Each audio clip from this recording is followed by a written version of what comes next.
मुकीम मुसाफिर के पीछे नमाज पढ़ सकता है।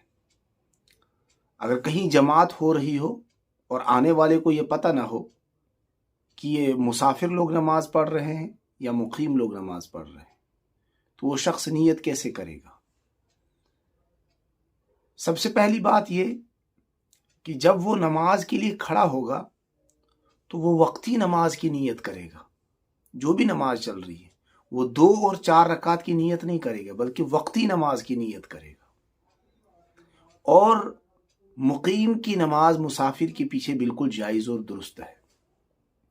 इसका सबूत अहादीस नबविय्या से मिलता है। जनाब मोहम्मद और रसूलुल्लाह सल्लल्लाहु अलैहि वसल्लम जब मक्का की तरफ गए तो मक्का में आप सल्लल्लाहु अलैहि वसल्लम मुसाफिर थे, तो वहाँ पर आप सल्लल्लाहु अलैहि वसल्लम ने कसर की नमाज पढ़ाई।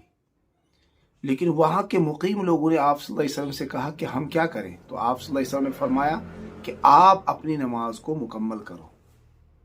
तो आप सल्लल्लाहु अलैहि वसल्लम 2 रकात पढ़ के बैठ गए और बाकी की जो रकातें थी उन्होंने अपनी उस नमाज को मुकम्मल किया। बिल्कुल ऐसा ही मसला है। दारुल उलूम देवबंद का इस बारे में फतवा मौजूद है कि अगर कोई शख्स मुसाफिर हो और वो इमामत कराए तो मुकीम शख्स उस मुसाफिर के पीछे नमाज पढ़ सकता है। लेकिन जब मुसाफिर अपनी 2 रकात मुकम्मल कर लेगा तो 2 रकात के बाद वो सलाम फेर लेगा।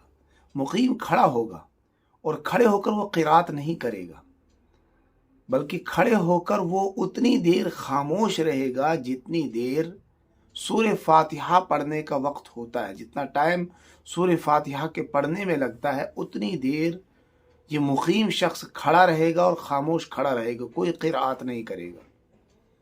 दारुल उलूम देवबंद के फतवे में मौजूद है कि ऐसा शख्स लाहिक के दर्जे में है और इस तरह वो अपनी 2 रकात मुकम्मल करेगा, फिर रुकू करेगा, सजदा करेगा और अपनी 2 रकात कंप्लीट करेगा और सलाम फेर देगा, उसकी नमाज हो जाएगी।